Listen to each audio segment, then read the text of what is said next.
This is the history between these two in particular. We're going to see Game 7 tonight in Boston. They've linked up, Gary, Sixers and Celtics, on this stage 9 times. 9 times. Go back to John Havlicek. He stole the ball. You might have heard something about it. It was iconic. And it happened in 1965 against Philadelphia in Game 7. The Celtics would win the title eventually. 81, Larry Bird, toe-to-toe with Dr. J. Eastern Conference Finals. They both poured in 23 points. Bird would get the win, go on to win his first of 3 titles. And most recently, 2023 semis, Jayson Tatum, 51 points. Come on. A Game 7 record to lead the Green to victory once again. You've seen so many of the Celtics winning these Game 7s. That's because they've won 6 of the 8 Game 7s against the Sixers, and now we get a 9th. And now America gets Tim Bontemps from the parquet at the TD Garden. Tim, great to see you. Jayson Tatum left Game 6 during the third quarter with that left leg issue. What are you hearing about his availability and health ahead of tonight's Game 7? Yeah, Gary, obviously we'll see what happens in this Game 7 tonight with Jayson Tatum. We did not get the chance to see him in the fourth quarter of Game 6. You saw him leave the game. Looked like he maybe had favored a little bit on that leg. Clearly an issue or a potential issue for the Celtics, given Jayson Tatum is still just a little under a year out from that Achilles tear against the Knicks in the Eastern Conference semifinals last year.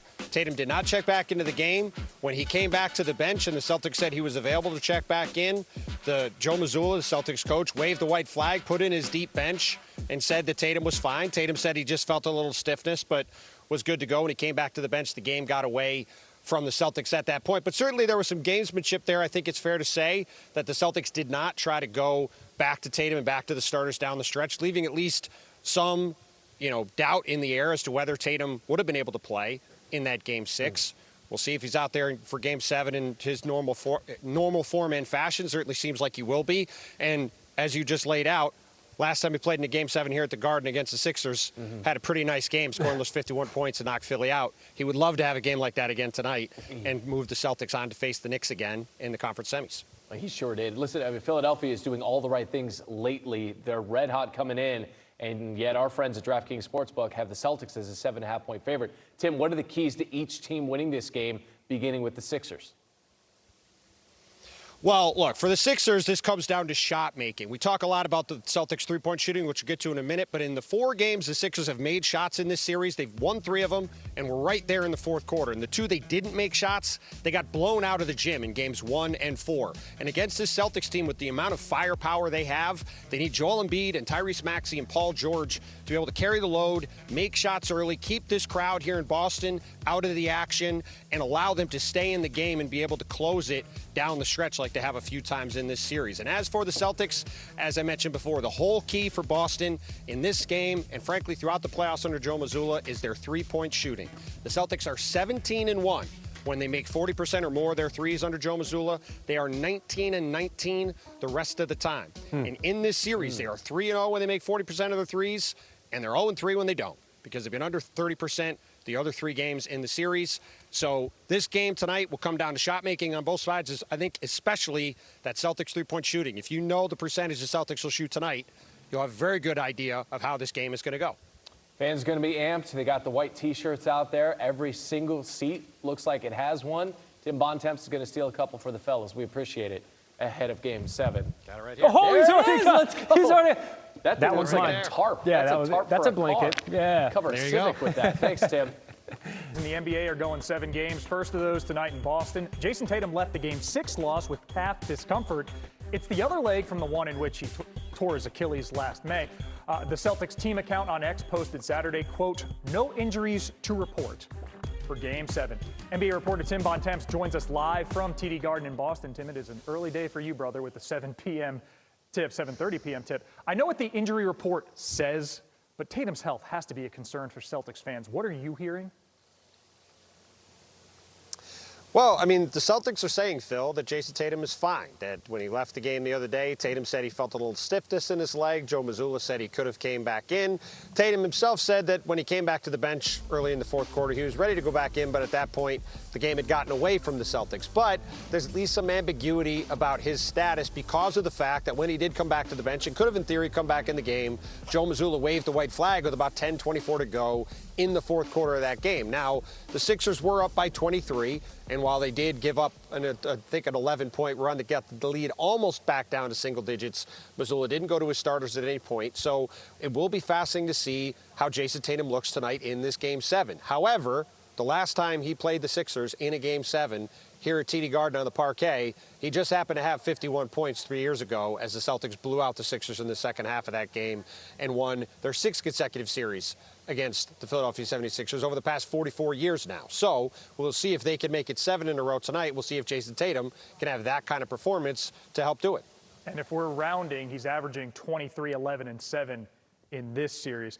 Tim, the Sixers are 7.5-point underdogs in Game 7, but they have won the last 2 on the floor behind you. What's Philly saying about how they can do it again to extend their season? Well, listen, this game tonight, Phil, is going to come down to shot making on both sides. It's the thing that's defined the whole series, and it will certainly define this game tonight. In the 4 games where the Sixers have shot the ball well from the field, they won 3 of them, and the 4th one, Game 3, went down right to the end of the game when the Celtics hit several huge three-pointers in the final few minutes to close it out and get a win in Philadelphia.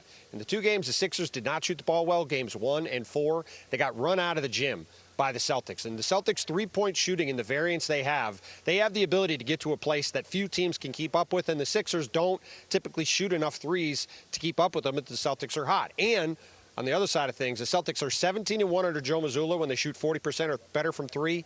They're 19-19 when they don't.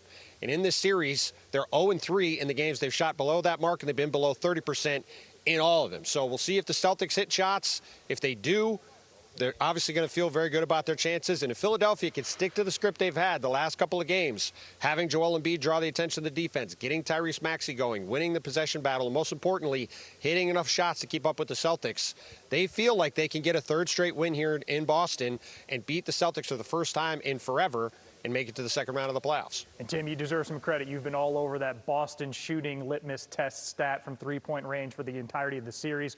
Boston has 32 series wins without a loss, went up 3-1. That is an NBA record. Tim Bontemps from the Garden. Thank you, Tim. All right, we now welcome in NBA analyst Quentin Richardson now. And Q, Celtics fans are definitely nervous right now. And we got a Game 7, the 2 favorite words in sports. So what should Philadelphia's game plan be tonight if they want to pull off that upset? Yeah, Scoob, I feel like it's more of the same since Embiid has came back and adjusted and stopped hanging out at the three-point line and got into that interior and in that paint.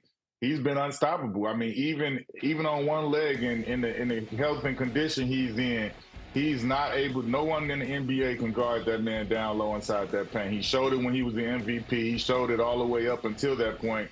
He's just not been able to stay out on the floor. And I mean, even up to this point, they got to keep doing this. Right now, he has to where Boston is going to have to send some doubles and help out on him because no one can guard him one-on-one. Okay, so on the offensive side, we just heard Tim talk about it. The Celtics attempt more three-pointers than anybody in the game. So is it just as simple as that for the Celtics? If they make their three-pointers, they should win? It's kind of, yeah, I do believe that Joe Mazzulla has shown and the Celtics have shown that this is who they are. This is what they're going to do. They're going to live and die by the 3. And basically when they hit a lot of them, like Tim said, they tend to win those games. And if they don't, they lose. So what they got to do is stick to the script. And obviously you need your stars to be stars. But when those other guys shoot the ball really well, it opens so much up for Jaylen Brown and Jayson Tatum. Yeah, these teams are no strangers to each other in Game 7. The Celtics and 76ers will face each other in Game 7 for the 9th time. Boston won 6 of the previous 8. Q will be back soon.